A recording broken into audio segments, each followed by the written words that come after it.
thought he said that, but he was like, no, that's not what I meant. I was like, what?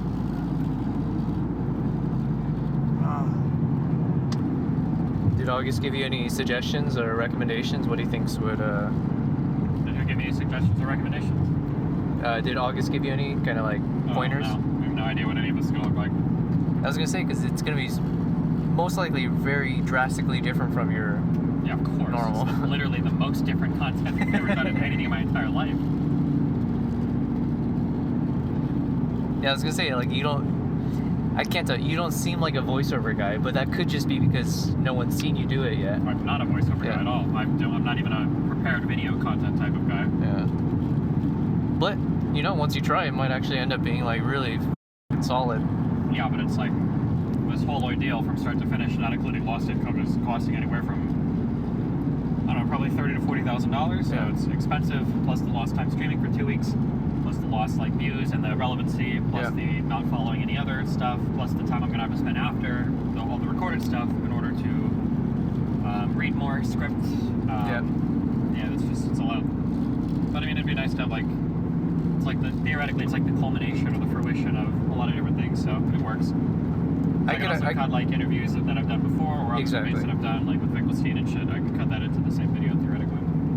Yeah, it's like the journey of you, like literally start to finish, of like when you didn't know shit to some of your. I think it'll be more centered on anything I intersperse is gonna have more to do with this than with me necessarily, because otherwise it takes on a totally different tone. None of the interviews, none of the stuff I do here is going to be relevant to your journey. Me, yeah.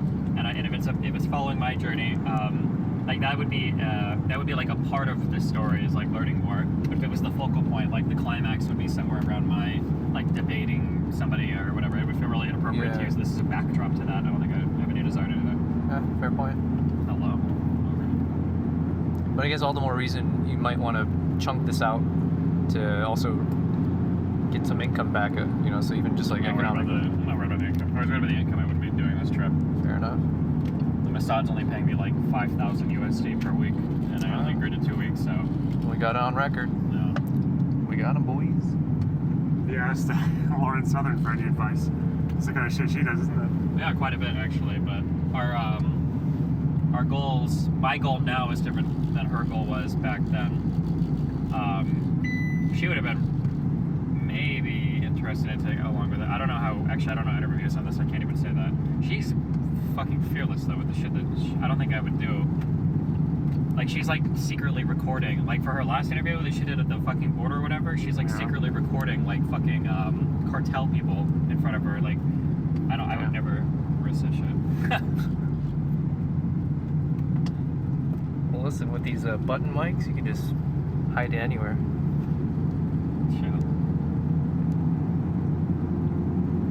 The challenge is just you know what though, with the right editing and music, that interaction with those IDF guys could look a lot scarier than it actually was. No, yeah, I was saying that I can't communicate about, but envisioning in my mind, like it's very easy to cut that up and make it like a tense moment where you like do the zoom ins on like the these 4K footage things, you can like do synthetic zooms and shit on people's faces and add like the noises that they have in the reality TV shit. But,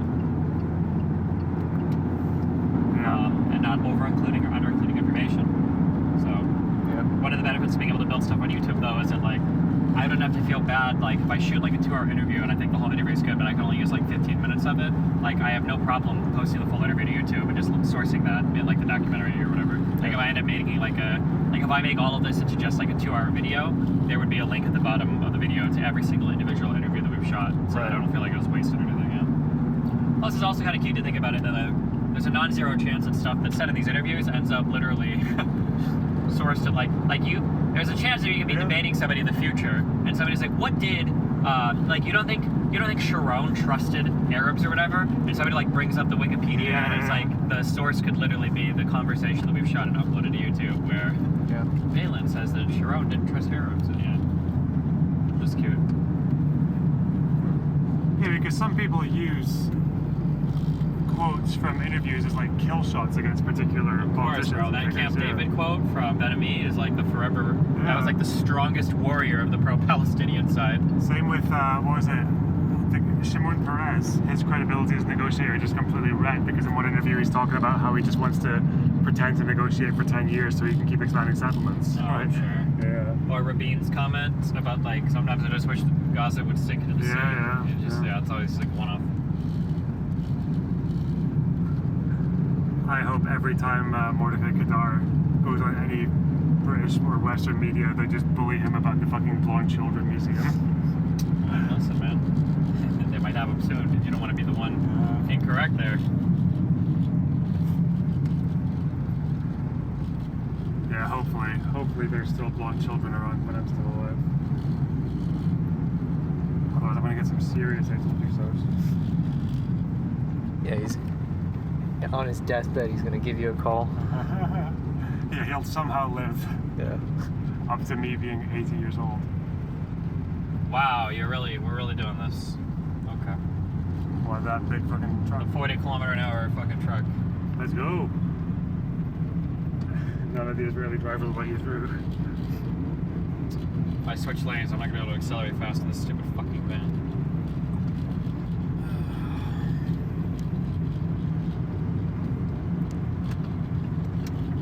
Yeah, get mad at me. Honk at me. They don't honk. You know, one thing that's funny here is, one thing I've noticed for the driving stuff, they don't honk that much. Yep. There are a few people that honk a lot, but for the most part, like the way that Liam stops some places, I'm like, if this was Yeah. New York or fucking Toronto or fucking Miami, well, Miami, they would just literally drive around you and fucking destroy your car. Well, outside that restaurant in Park Qasim, there was a lot of honking. I mean, I don't come from a honk town, so. No, maybe, I don't know. The way that Liam drives is fucking, or Liav. Liav? Yeah. Not Liam. Liav. Liav. Liav. Liav. The way that he drives doesn't get as much honking as I would imagine. Like outside our hotel, every time you stop in that street, people just like drive around. Oh yeah, he didn't give a fuck. That would be a murder one, like you're dead in any U.S. city. If you were to stop in a street like that and just like do that and not give a fuck, see people be shooting at you. He rolls down his window a lot and then hangs out of it and like gives them like Yeah, the hand signs and gestures. stuff, yeah. Like mean ones or just like No, saying, nice ones, like saying thank you for letting me in. oh, I guess, but It's beta energy. Look at that fence. Yeah, I was gonna say that you have like fences all over. No cunt can do that.